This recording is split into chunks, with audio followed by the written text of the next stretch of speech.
up, you guys? Welcome back to another video. So today we're gonna go ahead and diagnose what is the cause of the rod knock in this 240 right there. It's crazy that we just bought the car and we already got 240 problems, but you know what? It comes with the territory, and at least this is gonna be a project car, so you know, what can you do?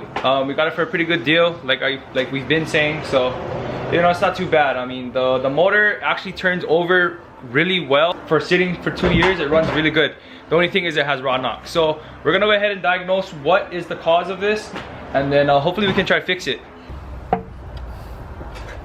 Alright guys, so cylinder 1, 2, and 3 are going to be the source of the rod knock. We're probably going to go ahead and change out the rod bearings on all of them. But the way that we diagnosed this was we took each cylinder to the top dead center, and then we went a little bit past, and then you put like a long extension as you guys just seen, and you just push hard down on the piston, and if there's any play, that means that that is going to be the source or the cylinder that has the rod knock.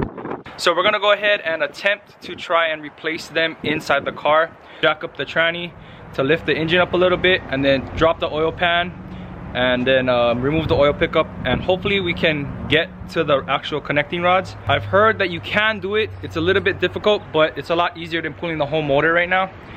This is just gonna be a quick fix for us because we do have another motor that we're trying to pick up right at this moment. But I just figure we try to get this motor running just so that we can at least drive the car and stuff like that. So I guess let's just start taking everything apart. First things first, we're gonna go ahead and remove this guy so that way we can put the car, or the 240, in the garage. That's so weird, you have to say that we have a 240 now. Yeah, it's so cool. Yeah. That's awesome.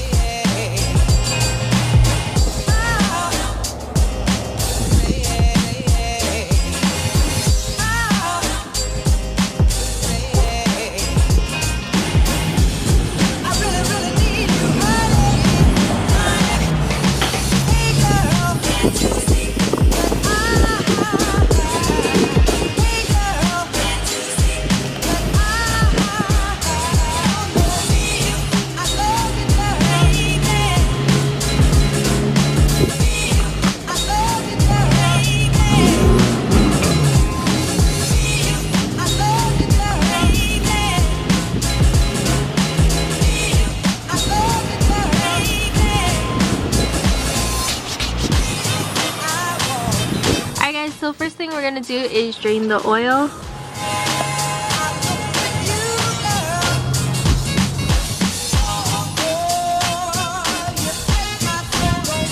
Okay guys, we're gonna push the car into the garage now.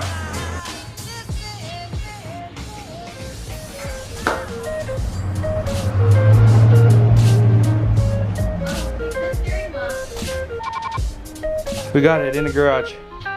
So now we're gonna go ahead and put this up in the air so we can go ahead and drop the oil pan. Oh, let's look at this thing. This thing looks freaking sick.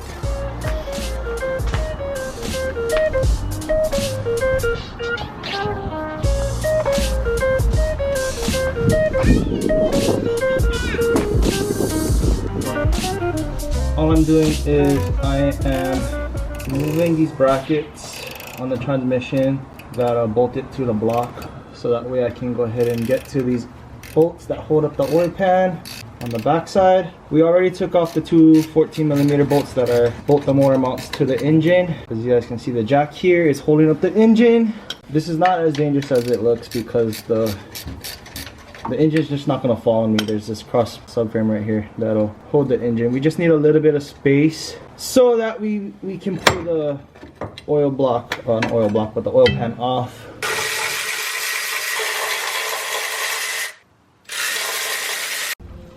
Alright guys, so if you guys can see, looks like they try to patch up like the oil leak here with some RTV or something.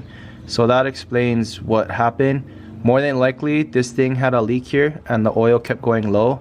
So they tried to patch this up with some RTV, and then the thing kept leaking, or the car kept leaking. So it ran low on oil, and then that's the reason why we got a rod knock. So when this happens, don't be cheap and just try to patch it outside with some RTV. Like, do it the right way and take everything apart and then replace the gasket, so that way you don't run into problems like this. So we're gonna go ahead and take off this oil pan and then see what kind of damage it caused. Alright guys, so I'm inspecting the oil pan right now. We got all this gasket maker stuck in this oil pickup. We got all this metal. Man. This is what happens when you don't like clean up the oil pan and all that really goodly. This happens when you don't clean up the oil pan real good and you just throw some gasket maker on it. It all like deteriorates. And then it gets sucked into your engine and clogs it all up.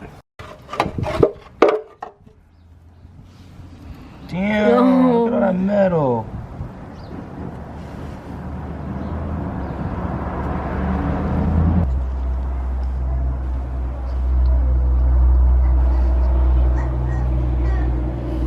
Look at how shiny all this oil is. That's a lot of metal.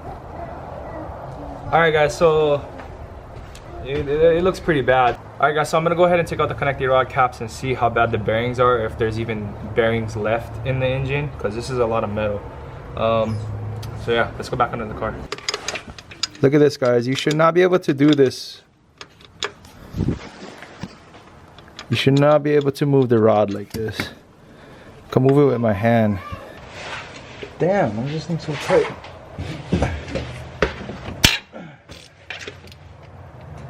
Are you bringing your scooter?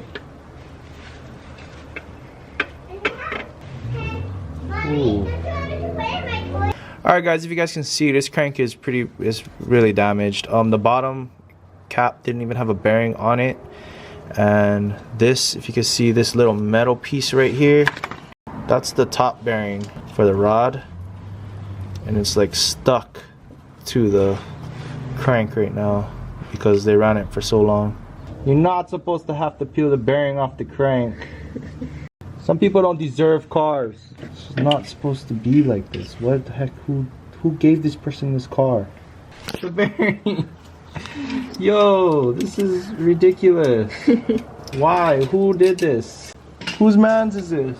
Okay, I'm gonna pull this thing out. Yo, look at this bearing. It's so bad. That's crazy. Oh wait, I didn't even pull the whole bearing out. There's still half a bearing in there.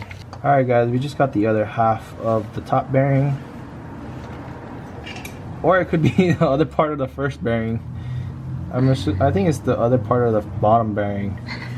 So this is what we got left of the first bearing on cylinder 1. It's not good. Cylinder 4, it's starting to go bad, but at least there's a full bearing in it.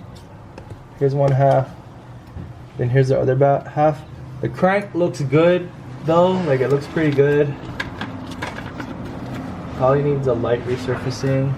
So that's cylinder 4 right there. It looks pretty good. It doesn't look like there's any scoring on it. So that's a good sign. But I know 1, 2, and 3 are the ones that are knocking. Alright guys, so we're gonna end up replacing all the bushings. They're coming in a couple of days, so we'll get to it then. We just kind of need this car to pass smog so that way we can get it into our name. And plus we are also thinking of picking up another engine pretty soon, so we just need it to run for now. So hopefully the bushings do the trick. But that's gonna be it for today's video. I hope you guys enjoyed it. Thank you guys so much for watching. If you guys haven't copped any stickers yet, make sure you do so down below. I'll show you guys what we have on the website. We have the Stay Good logo in the white. We also have the Oil Slick Stay Good and the Diamonds on a Budget OG stickers all on the website. And they are free shipping right now, so if you guys want to cop some, make sure you guys click on the link in the description. And we'll catch you guys in the next one. Peace out and stay good.